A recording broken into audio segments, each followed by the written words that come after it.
Hi everyone, and welcome to Kavita TV, where extraordinary women come to find extraordinary love. And I'm so excited to have you all here today because we've got an amazing guest here. Megan, thank you for being here. Welcome. Thank you for having me. Yeah. And so in today's episode, we're going to be coaching Megan live right here. I've had a little bit of insight into what her question is and a little bit of her background, but a lot of what we're discussing right here is live with you in person. And what I'd like you to do while you're watching this video is really take in what her story is, but what is she getting out of what I'm coaching her on? What is the insights and things that she's getting out of our talk that relate back to your love life and things that you can kind of extract and start to do and get into action around for your love life, because action is so key in terms of love. It's not about hiding and I'm just like, you know, fixing myself right now. There's nothing to fix, first of all. And so I want you to really take our conversation and relate it back to your story. And it may not be exactly the same because Megan's story is her story, but there's gonna be nuggets in there for you. So look for those. So welcome. Thank you. Yeah, so tell me what your question is.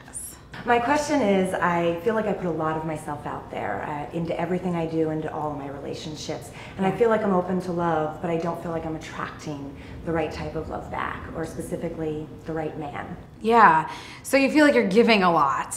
Absolutely. Right, and so what does that look like in terms of what you mean I'm giving a lot?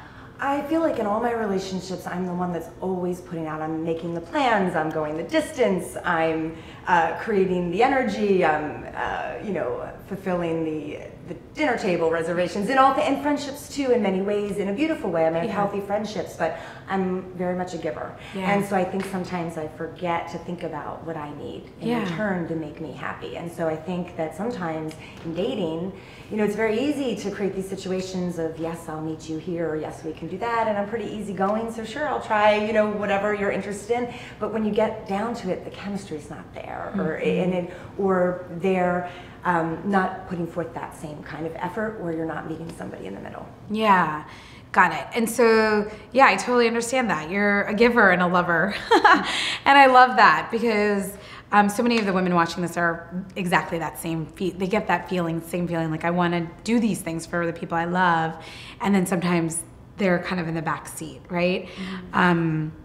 So in terms of like being out in the world, are you seeing like, you know, you're putting yourself out there, but what's happening when you're putting yourself out there? Well, I say it's kind of non-existent. I mean, I'm putting myself out there in the sense that I'm creating environments where I'm meeting new people, I'm, you know, active in running clubs, I'm social outside of the office environment, but I'm out there and I don't feel like I get approached. Yeah. And it's just a very interesting mix because my whole job is about being, you know, outgoing and inviting people to have conversations with me. So I feel like it's very interesting that when I'm in environments where dating could be possible or meeting people in the romantic nature, I don't really get approached. So I'm not sure which vibe I'm not putting out there or what I'm not spotlighting my personality that is preventing that energy coming towards me. Yeah, that's perfect. So it's just like there's something that you can't put your finger on in terms of the vibe that you're putting out there, but you're not seeing people kind of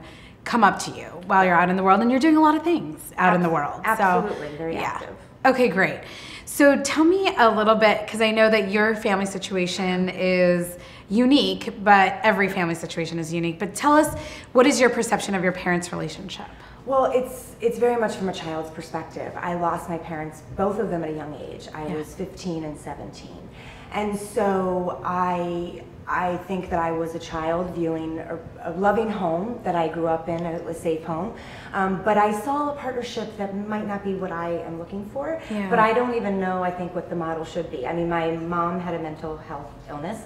And so I think typical partnerships sometimes have a lot of other people that are in those friendships and relationships when they're, you know, a unit, and they'll go out and do things socially. And I think my dad crafted an environment that was really healthy and happy for our family unit, but I didn't always see them as a couple going out with other people or doing things, which is a life that I have, it looks like. You know, I'm out with friends, I'm very active, and it's filled with people and relationships that are really important to me. And so I maybe witnessed an environment where there was a lot of giving on one side to make something work and be safe.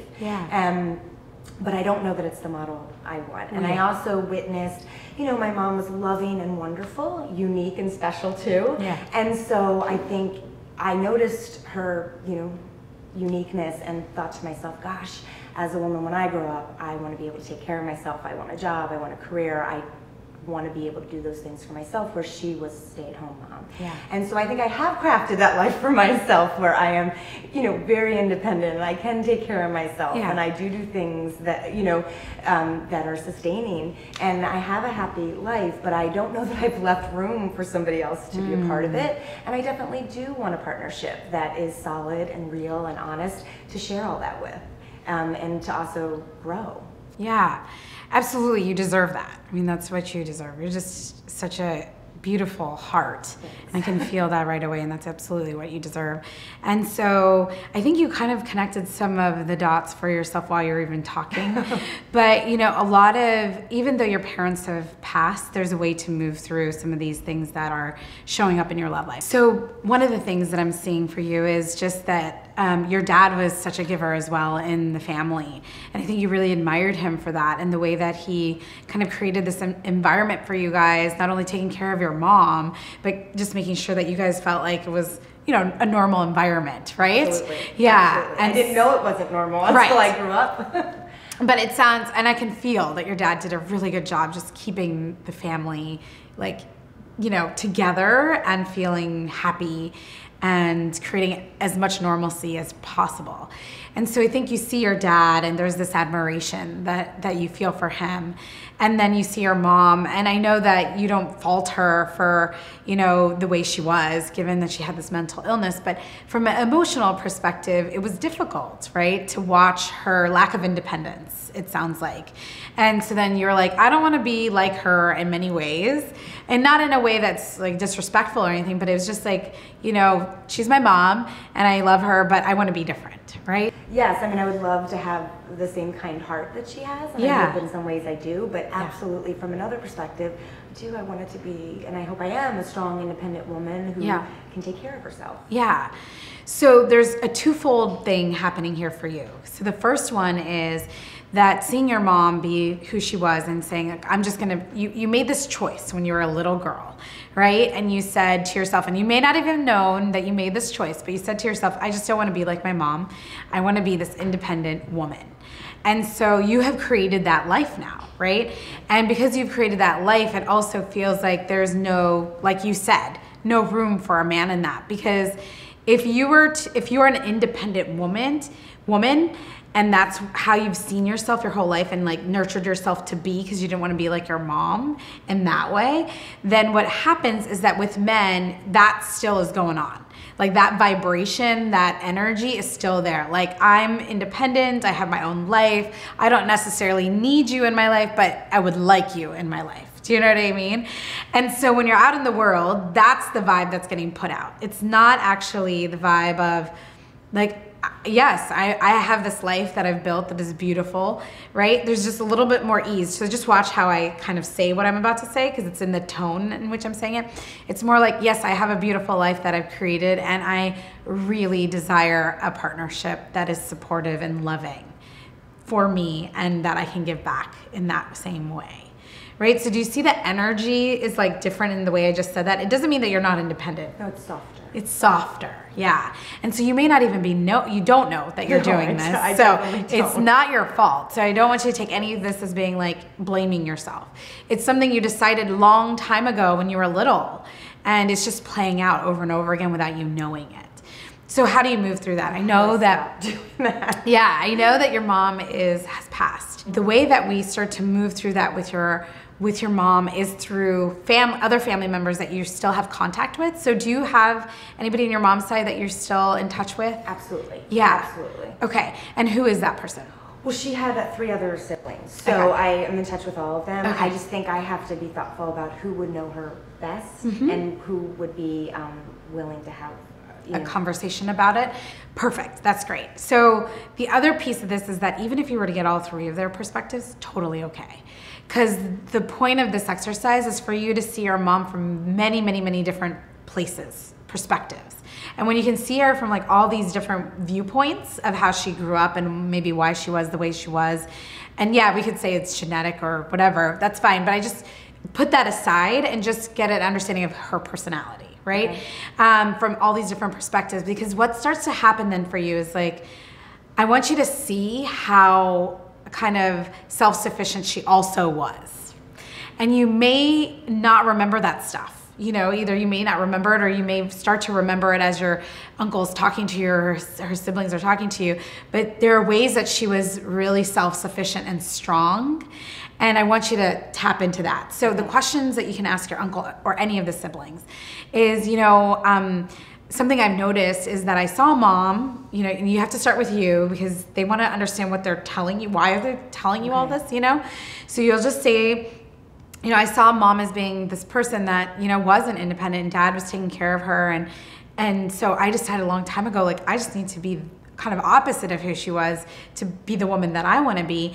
And I've noticed that that's stopped me in some ways in my love life. And you don't have to go too much into it, but that's enough, you know? And so I have some questions about Mom and like, how was she when you guys were growing up? And how was she really, how did she take care of herself in many ways?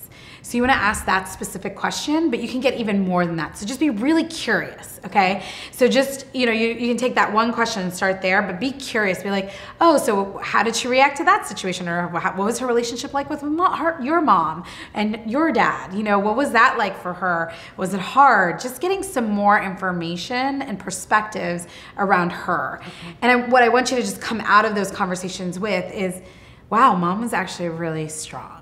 Like, I just want you to feel that in your body. And, you know, yes, she had this other side too, but you also feel her strength, okay? Because that will soften this energy that you're putting out a lot, okay? How does that resonating with you?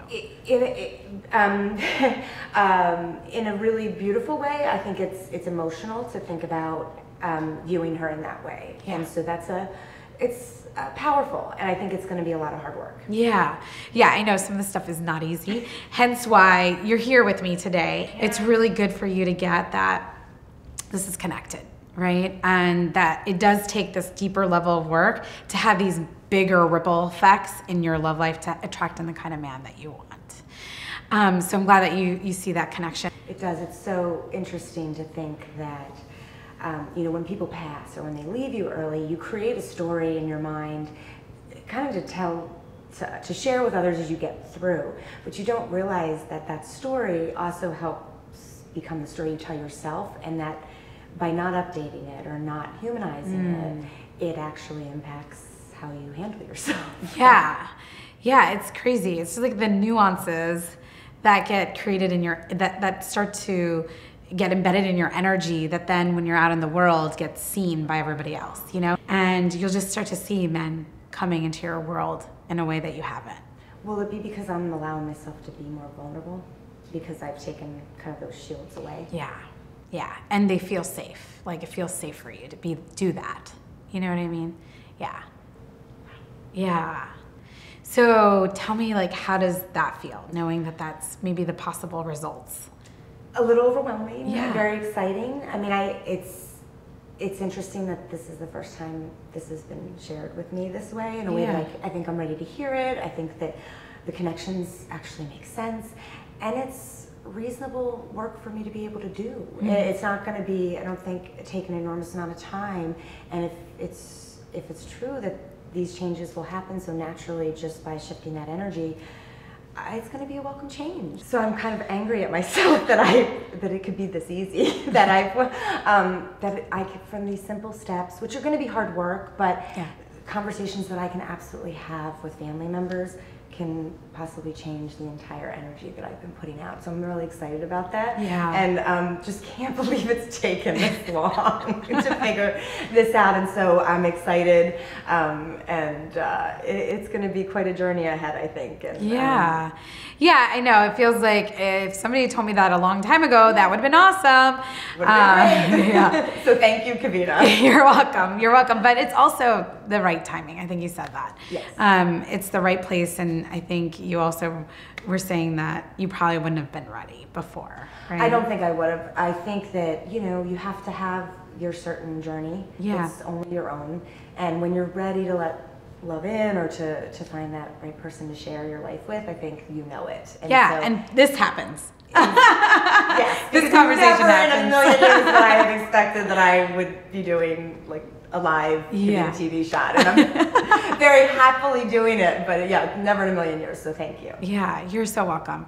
So I'm so excited to hear what comes out of those conversations for you, and the shift in natural energy. And you know, one of the things you can do is ask your friends, how does it feel different? How are you feeling different? You know, give it a little time, but then ask them if you feel different to them. You know, so yeah, great.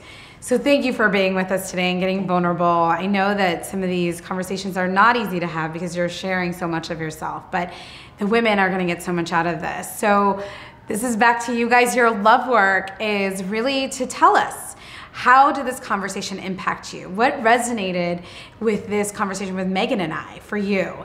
And go tell us how that was for you over at kavitajpatel.com. I want to hear all about it. And also subscribe to the YouTube channel while you're here, because I'll be sharing way more of these kinds of videos where I kind of live coach women, and I have no idea what I'm about to say, and they don't know what they're about to say, and you get to be a part of their love breakthrough and create your own love breakthrough. So make sure you subscribe to this YouTube channel, and also go check out Kavita J. Patel and tell us how this video resonated with you. Thank you.